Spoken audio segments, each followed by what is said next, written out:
Russian Deputy Foreign Minister, Russia has stopped all nuclear-related notifications to United States, including warnings about test launches.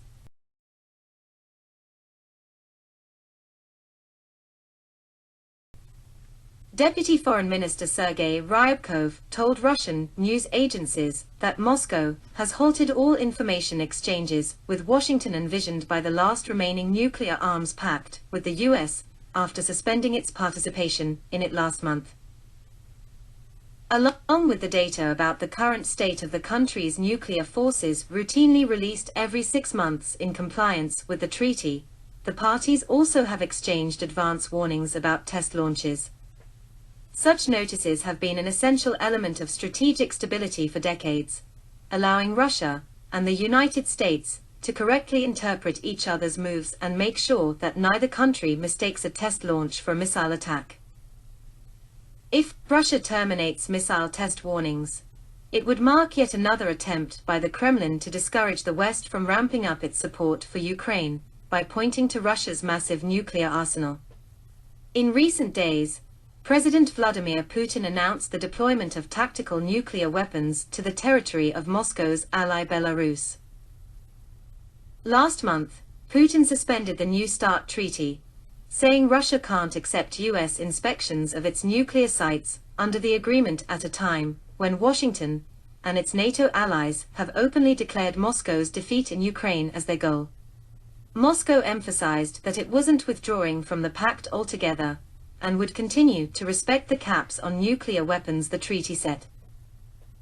The Foreign Ministry initially said Moscow would keep notifying the US about planned test launches of its ballistic missiles, but Ryabkov's statement appeared to signal an abrupt change of course.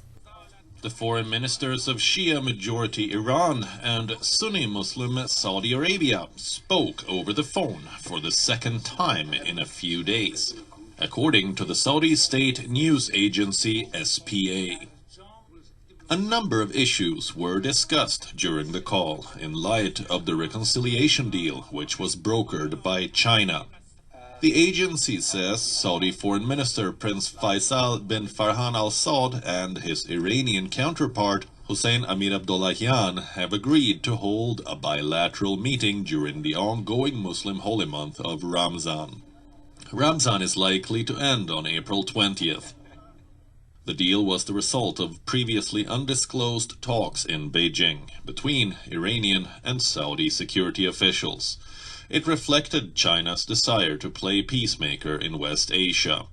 The two countries agreed to revive relations after years of hostility. What will this reconciliation deal mean for the two sides? The expectation is that it will help build stronger security and economic cooperation between Riyadh and Tehran. The deal expects to see the two countries reopen their embassies and missions. The two sides hope the deal will benefit them, as Iran seeks to undercut America's efforts to isolate the nation, and Saudi Arabia tries to focus on its economic development. The years of hostility between the two sides threatened stability and security in the Gulf, and helped fuel conflicts in West Asia, from Yemen to Syria. The feud between the powerful neighbors has been fueled by religious differences and the fierce struggle for regional dominance. Saudi Arabia cut ties with Iran in 2016. This was after its embassy in Tehran was stormed during a dispute between the two countries over Riyadh's execution of a Shiite Muslim cleric. Riyadh also accused Tehran of conducting attacks on its oil facilities in 2019. It also blamed Iran for attacks on tankers in Gulf waters. Iran rejected the allegations. Yemen's Iran-aligned Houthi movement has also carried out cross-border missile attacks into Saudi Arabia, now that the two arch-rivals have agreed to put their differences aside after 7 years of estrangement. The move carries implications for the entire region. For Iran's nuclear deal, for the civil war in Yemen, where the two sides are locked in a proxy war. Simply put, it could change the region's geopolitical dynamics.